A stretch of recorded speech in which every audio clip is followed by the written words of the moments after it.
I want to thank everybody that was able and willing to stay up until this last presentation. Thank you for being here. It's my first time at this conference, and it's been a blessing to be here and to hear so many presentations. I feel very nurtured. It's also the first time that I actually had the chance to see the difference between the workshop and the paper presentation. I knew I wanted to do this, I just didn't know exactly how, which is why I don't have any slides. I wish. I feel more connected with you when I have something like an image and maybe talking to you more directly, inviting. I have a paper, but I do hope that we also have a discussion afterwards. So the paper today is Visiting the Sick, Visiting Christ, Visiting Myself, a Theology of Pastoral Care. Keep your mind in hell, but despair not. Saint Silvano Mandatos. As a young seminarian, I first came in contact with hospital chaplains as part of an internship at St. Vladimir Seminary to a local hospital. This was not a requirement for my degree, but something inside me drew me to it. At first, it was the idea of a chaplain's job. Mysterious, frightening, awesome, but I can do this. Capital I and bold letter I can do this. Even with some basic training and very specific tasks, we were supposed to inform the patients of the pastoral care services and, when appropriate, practice some active listening skills. It only took a few weeks and a few patient visits for me to crash and burn. Dr. Rossi and Dr. Sarah Fogg helped me a little bit to process some of the struggle. And Dr. Rossi was reminding me that while visiting the sick, I was visiting not only those that are sick, but I was visiting Christ, just like we read in Matthew 25. Christ was and is paradoxically the one suffering, the patient, the one healing, the physician, and the one connecting, or the chaplain. So what about the crash and burn? What about the strong desire to both give up and to do more of this, both present in me? My first CPE unit, the unit of clinical pastoral education, and much of the subsequent 3 units of CPE were all about this idea, about self, about Christ visiting myself and I visiting myself. My initial intentions of being of help to others received this complementary tool, spiritual tool of helplessness for me to be able to care for others. So now, about 10 years later, I'm equally, if not more passionate, but also more in awe and maybe even more frightened to be a chaplain. As St. Paul writes in 2 Corinthians, "Blessed be the God, the Father of our Lord Jesus Christ, the Father of mercy and the God of all, who comforts us in all the tribulation, that we also may be able to comfort those who are in any trouble, with the comfort that we ourselves were comforted by God. I suffer, and I am comforted by God together with those who suffer and or fight comforting Him." So this paper today is just one exercise of articulation of my theology of spiritual care or pastoral care. It reflects much of my own training and my work as a chaplain, as a supervisor or educator of clinical pastoral education. And I also want to say that it builds on some specific assumptions and theories. I'm drawn to the psychodynamic approach, which is more appropriate, I believe, to the acute healthcare setting, although it can be, much of it can be applied to other pastoral settings such as the parish, the pastoral counseling, and other approaches. The paper today, I have 3 ways of looking at spiritual care or pastoral care. 1 is spiritual to all humankind. 2 is spiritual care as the extension of the high priesthood of Christ. 3 is walking with somebody in their suffering. And then I'll wrap it up as spiritual care and confession. So number 1, spiritual care, ministry to Christ, to self, to others, and to all humankind. Chaplaincy or pastoral care can be defined in many different ways. And one of my favorite definitions would quote again St. Paul, who said, "I have become all things to all people." It is part of my role, it is one of my goals to be able to engage different people in different situations, while also staying true to my identity as a Christian Orthodox, as a priest, and as a chaplain. It is indeed a difficult task to capture all that we do as a chaplain in an elevator speech, right? A short definition we use in our hospital is chaplains help create a sacred space for people of all faith and cultural beliefs in stressful, life-changing transitional moments in order that they may find meaning, hope, connection, and comfort by enabling them to identify and draw upon their own sources of inner strength. So this description, I find that it's both a good starting place and, like every elevator speech, it's missing a lot of the nuance of being a spiritual caregiver, a pastoral caregiver, and for myself, of being Orthodox. Hi, my name is Chaplain Adrian. I'm one of the chaplains. I just stopped by to see how are you doing today. I'm wondering how are you feeling today. These are very simple words with a very sincere invitation to a very meaningful and deep connection. I walk in the room as the chaplain, and I can connect in many ways, consciously and unconsciously, with the chaplain. But I believe that the real connection is the one that sustains us all, is the connection between God and human soul. We are all created, as we know, in the image and likeness of God. Above all, I believe that this imago Dei implies being in communion with each other, and this is very important to me. We are created to be as God, who is God one in three persons. It is in our own image, in our own fabric, if you will, and in our own image and likeness of Him to be in communion and in dialogue with other humans. And when we strive to become like God, we both experience the suffering of all humanity and we struggle to sanctify it all. It was Christ Himself who recapitulated us all in Him and who suffers with everybody. Our Orthodox tradition itself speaks of us humanity as a single person. The implication is very clear that there is no other way to be saved for you and me but through our neighbor. I read, for instance, in the sayings of the Desert Fathers, the same idea. Abba Anthony, for instance, says, "From our neighbor is life and death," or death and life comes from our neighbor. If we gain our brother, we gain God, and if we cause our brother to stumble, we sin against Christ. And then, and again, he says, each of us should look upon our neighbor's experiences as if they were our own. We should suffer with our neighbor in everything and weep with him, and we should behave as if we were inside his body. And if any trouble befalls our neighbor, we should feel as much distress as we would for ourselves. We also confess that the saints are carrying the suffering of the whole world, of all humanity in them. Through empathy, I become a part of Christ's work, and by ministering to others and to myself, I minister to Him and to all humankind. Ministering to our person is ministering to all humankind and their suffering. Assuredly, I say to you, inasmuch as you did this to the least of these people, you did it to me, said Christ in Matthew 25. As a chaplain, what do I have when I walk into that room? I believe I have myself, and then I have a basic pastoral strategy. I learned this in my first CP, or Clinical Pastoral Education unit. First and foremost, number one, do no harm.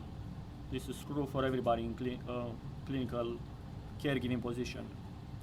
Number two, help the patient articulate what is true for them. Number three, walk a little way with the patient in their suffering. And number four, say a prayer together. Each of these strategies could be discussed in a paper by themselves. They have a lot of metaphor in it. But for this paper, I will only say that much of my training has been around knowing when and how to put myself on hold, and when and how to make use of myself. Spiritual care, pastoral care, is the difficult balancing act between this is not about me and this is all about me. To use a metaphor, spiritual care is about journeying together and sometimes being lost together, rather than about guiding others towards a safe place, a place where I arrived, I'm here, but others did not. It's about journeying together. What we describe in psychology as countertransference, in Orthodoxy we speak about being healed ourselves first. And again, Dr. Rossi has an introduction to his podcast, Becoming a Healing Presence. And he's warning us, in order to become a healing presence to others, we first must be healed ourselves through an active relationship with a great healer, Jesus Christ. Once that process is activated, all other spiritual strategies feel more natural. Use active listening techniques and help the patient articulate what is true for them. I'm looking at Christ asking the disciples in chapter 24 of Luke. They were basically journeying toward Emmaus, and he is the main character in that story. And when they're looking downwards, he's basically saying, what things? They're saying, what, are you only a stranger in Jerusalem and you don't know of the things that happen? And he's the main character in the story. But he's asking them, which things? He's not pretending that he knows which things are making them feel sad. Walk a little way with the patient in their suffering. Once I acknowledge my limitation, I'm aware that I can only walk a little way. and specifically only in the places of suffering, and I will return to this point later when I talk about walking with somebody in suffering. Finally, offer it all to God in a prayer, a ritual to acknowledge the powerful and sacred connection, a hope to have God continue to hold us, both the patient and I. Spiritual care is an extension of the high priesthood of Christ. I'm also an ordained Orthodox priest, and in the Orthodox Church, we talk of priesthood as the extension of the high priesthood of Christ, and his three roles: prophet, king, and the sacrifice and the sacrificer. And to some extent, I believe the chaplaincy is a ministry that is an extension of his work and of his thrice unction. I'm just gonna go a little off script here and just summarize of how I see myself as a pastor. I see myself, clinical pastoral care or pastor comes from the idea of being a shepherd. And the idea of a shepherd can be found both in the Old Testament, in Ezekiel 34, such as feeding the sheep, strengthening the weak, binding the broken, bringing back what was driven away. But it is specifically the New Testament in John chapter 10 where Christ divides himself as the true shepherd.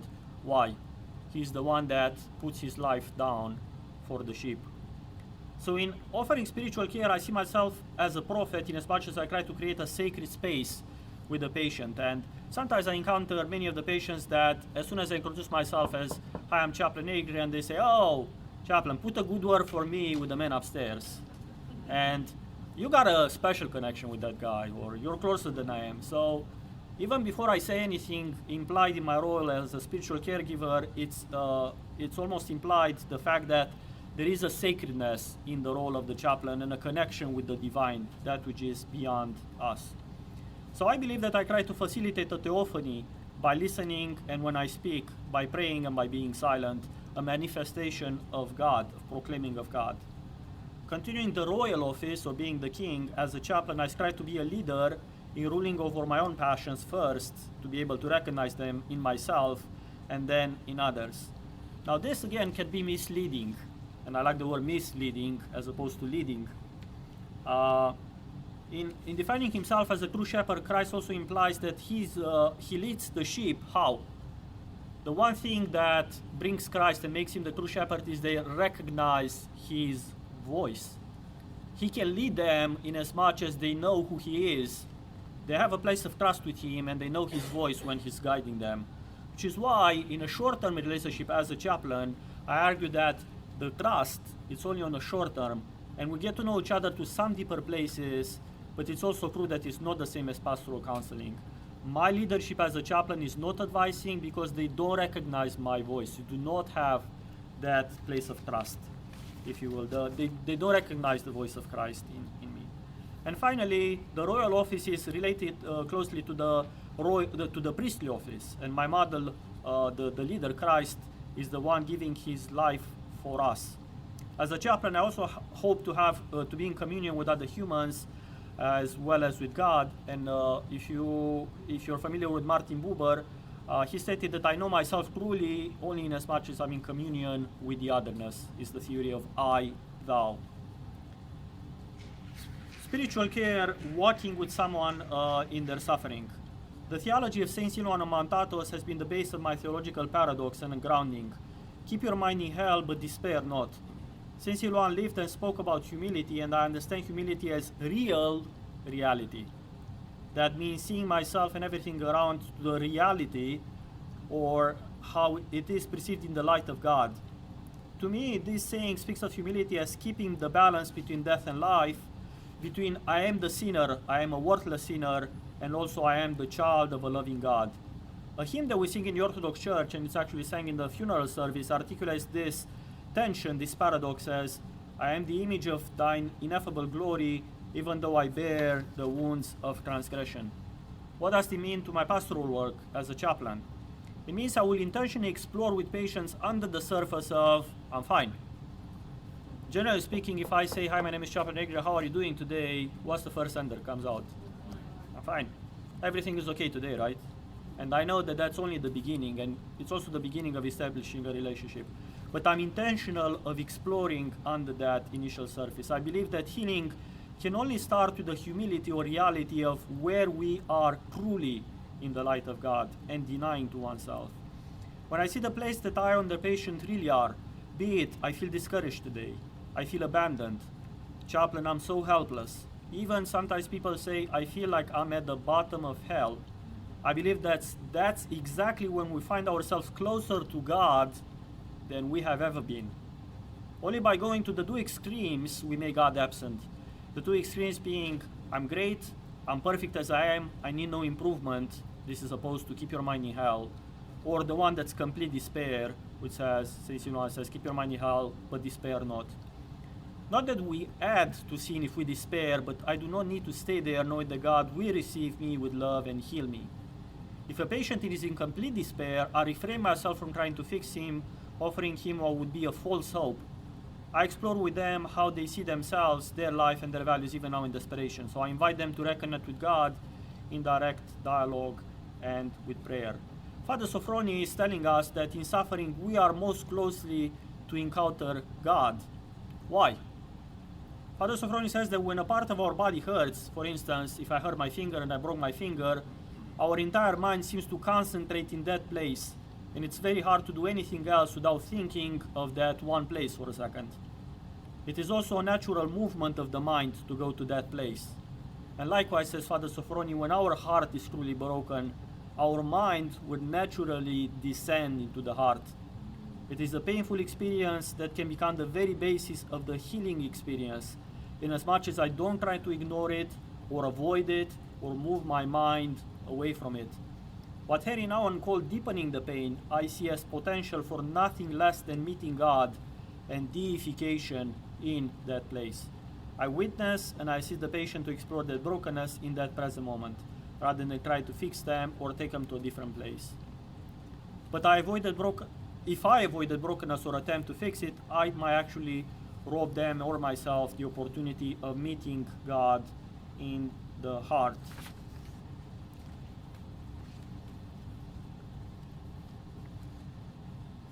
I continue to learn much about how much chaplaincy is a synergy, or how much I continue to trust God. As much before the visit, as it is after the visit. God's work with my patients continue even after my work is done in that room. One patient told me it was a wonderful thing to talk to me and ask me to come back. Another patient might look directly in my face and say, go away, or not you again. Either way, I believe that God works in the world and with each one of us in whatever we give to Him. And no matter what answer I give to God, He continually looks for a way to make our good and bad choices for our own benefit, that we may be able to encounter Him. Thank you.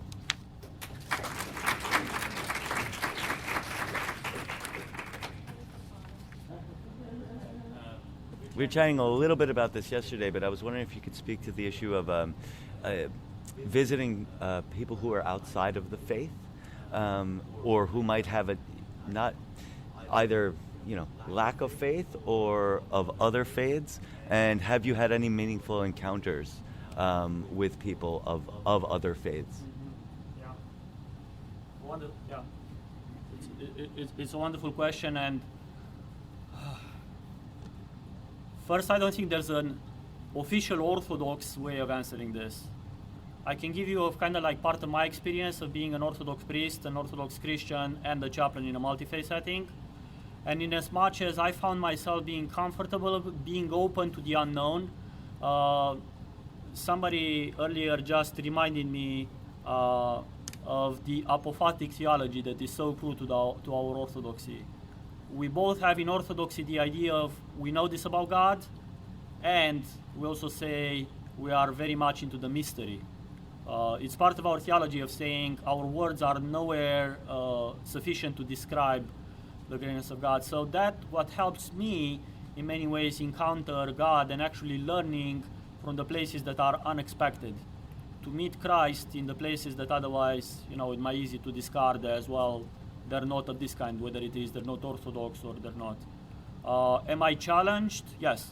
Every once in a while I feel conflicted, and that's the fine balance that I think each one that is in this spiritual caregiving can use to deepen their own faith. I think CPE, chaplaincy, has helped me actually to deepen my Orthodox faith, because I was forced not to go away with easy answer. I had to have the question and then basically struggle with it for a long time until I arrived to something else, and maybe that's good for me now, but then again I meet another patient or another student and now I'm challenged again of, oh, what do I do with this? That ambiguity helps me, and I'm also aware that it's painful, uncomfortable, it can be. If it makes sense. I'm wondering about if you can say anything about that distance the patient as other. I've had the experience actually at times of meeting patients who have had a number of similar experiences to mine. Mm-hmm. And to keep that distance, to keep that sense of I do not know exactly what you're going through. I'm wondering if you can speak to that. Oh, sure.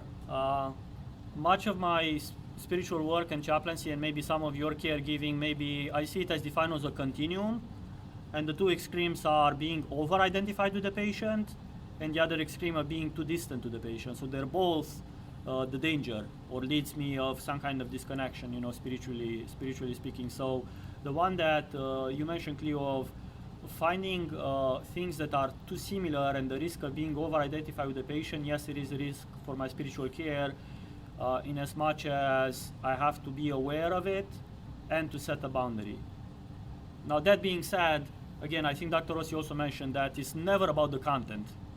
It's never about the content of, for instance, I visit a patient and they have this exact, let's say, cancer, stage 2 to this organ, and then either I or some family member had exactly that. Is never about the same. It's about finding the dynamic, I would say the spiritual dynamic, but even the emotion that brings the empathy together. That even for someone, earlier we talked about addictions, for instance, when somebody says, they're addicted to alcohol, and I can relate to that story. Even I myself, I do not have that addiction. When I arrive with them and they start speaking, for instance, I'm feeling very ashamed of myself for doing this. And then I can go in myself and I consciously and unconsciously identify a place in myself where I say, yeah, when I feel really worthless, that's a place, of I'm even afraid of meeting God or meeting others. Is this how you feel? So it's not about the content that matches. But when the content does match, and this is, of course, the work that you do when we talk about content transference, usually comes in the aftermath, where I visited somebody and then he stays with me for a long time, and I don't know why. The story is never the same, but then there's something about this visit that kind of like stays with me, and then I have to go inside me and say, what is this dynamic that actually stays with me? Unfortunately, or maybe it's a blessing. I want to say you and I will try to become aware more as it's happening, and every once in a while we only become aware of after it happened that this patient triggered something in me that I wasn't aware of. Thank you again, Father Adrian. Thank you.